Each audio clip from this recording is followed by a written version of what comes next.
But yeah, so moving from the scale of kind of the super intimate, the material, to the super broad, the urban, specifically in reference to, John Gillespie's conceptual reordering of Central Port of Spain, where do you think issues of transportation fall into issues of urbanism in Port of Spain today? Transportation is always going to be the sort of central issue for any kind of urban development. It doesn't, regardless if it's in Trinidad or anywhere else. We've never really solved the problem of mass transport in Trinidad. We came really close in a previous government that was attempting to set up a light rail system in the country. The monorail. Yeah. And of course the government's changed, so that sort of fell out of favor. Yeah, precisely. I do think that as a pedestrian commuter myself, I don't drive, right? So I rely on mass transit. It's difficult. It is really difficult. I think that also in a previous government, I know at the time I was working at UWI, and I know that that government had designated that St. Augustine area as a sort of what I think they refer to as an education city, because apart from the university, there are many, many schools there, both primary and secondary. And what they had done as part of that designation was to increase the density allowance in the area. St. Augustine sort of experienced this unbelievable explosion in traffic because of all of these schools, right? So, and you could imagine, right? It happens twice a day. So in the morning when people are dropping off their children, and then in the evening with the rush completely impassable. And in the evening when they're picking up children, the same thing, right? So and I think the sense of independence that people are seeking by owning their own car really is completely unsustainable, right? Where I live, I have a neighbor. It's a man and his wife and 2 children, right? They have 5 cars in the yard, right? Which I just don't understand. Right? And I think part of what has happened now is that because the security in the country has deteriorated, people are no longer willing to risk going out in public. Going out in public, and B, furthermore, trusting public transportation, right?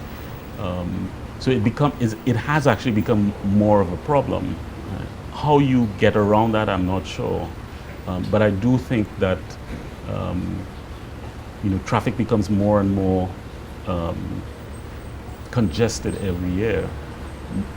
The government, I think, has part of their reasoning for raising the cost on fuel was to try to reduce the amount of traffic on the road.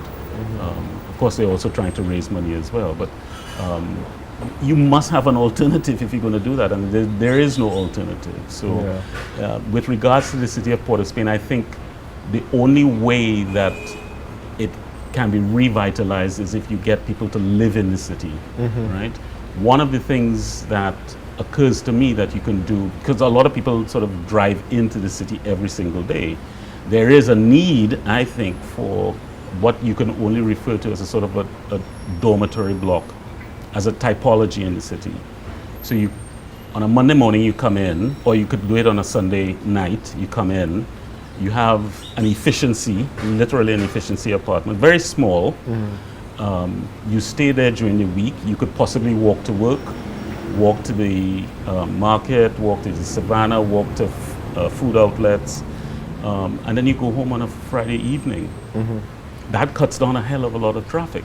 The problem with that is that the town and country regulations require that you must have a minimum of 1 parking spot per dwelling unit. That's ridiculous. So if you have a building with multiple efficiencies, the size of that efficiency might be 500, 600 square feet. Right? So you can imagine how many units you would have in a 10-story building. There's no way you can provide that kind of parking, right? So I think it's getting people, everybody on board to try to understand how do you get around that problem.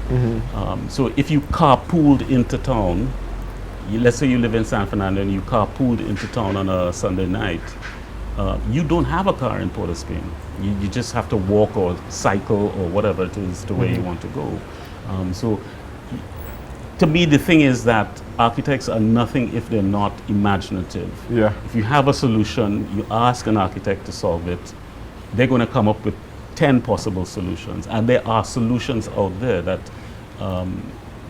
can go a long way in terms of revitalizing city life. But there just needs to be that kind of commitment and that motivation to really address this issue. Yeah, I mean, you got to sort of think beyond the mundane regulations that are there. I mean, regulations are there for a reason, yes, but at a certain point, you know, life doesn't stand still. You got to amend the regulations to get what you want. Yes. Right? Yes. So, I mean, I am waiting for the day when a client comes to me and says, "Let's do a building like that." Right? I know it'll be a fight with Town and Country to try and reduce the parking requirement. But I think it would be so good for the city if more people lived in the city. You know? Yeah. I guess looking at, you know, places abroad that have kind of undergone a similar process of, you know, the city was once bustling, people left. Yeah. And then now they're trying to get people to come back in through sort of regeneration schemes, which admittedly have their own sort of problems, their own sort of kind of, I don't know, problematic, you know, aspects. But putting that aside for a second, I mean, where do you think the place for a scheme like that would be in Port of Spain? Do you think that's kind of something that would work here? Some urban regeneration along the lines of, you know, opening up space for artists, and kind of making the city a place of culture, and through that kind of, you know, creating an incentive for people to move in to be close to this sort of center of culture. Yeah. So that's a very interesting question, because I think it sort of raises the issue that has always been interesting to me, that because of all of this sort of pent-up creativity that architects have, I think there's a tendency to think that architects can solve any problem, right? And I think you need to work in reverse. You need to understand what the problems are and then apply a solution, right? Yes. So specifically for Trinidad,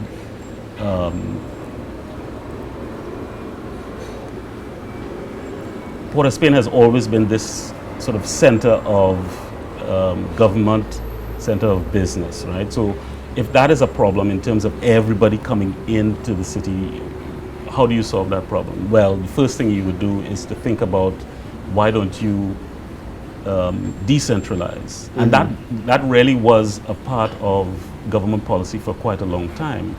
I don't know why it fell out of favor. So, okay, if we don't want to do that, and everybody is coming into the city now, how do you prevent that buildup of traffic on a daily basis? I mean, there are people whose travel, you know, their overall travel time might be 3 or 4 hours a day on the road. Which is absolutely unsustainable. Right, so how do you solve that problem? And so if you provided somewhere for somebody to be able to stay in Port of Spain, I mean, they may make one trip home per week or something like that during the week, but at least you get rid of a lot of that traffic, right? Once you have more people in the city, then you could start to think about, well, you know, if somebody is going to be in town during the week and you have a large, a growing number of people in the city during the week, then you need to provide things for them to do. And it's at that point that you could start thinking about, well, culturally, what are we going to bring into the city, right? So I don't think you can start off by thinking, well, let's do something culturally. Yes, and you need to kind of start with the pragmatics, or the sort of, you know, essentials. Well, yeah, but the point is that I think you need to, for there to be success for these developments, you need to have a market for it. And if the market is, if the location of the development is in Port of Spain, then you have to bring the market into Port of Spain first, and then develop these things around it. You can't start by thinking about, you know, what are the cultural things that we want to do, right? You know, those make for very interesting architectural projects, but if it's no sense investing money in that, and I don't think any investor would put their money behind something like that unless you knew what the market was.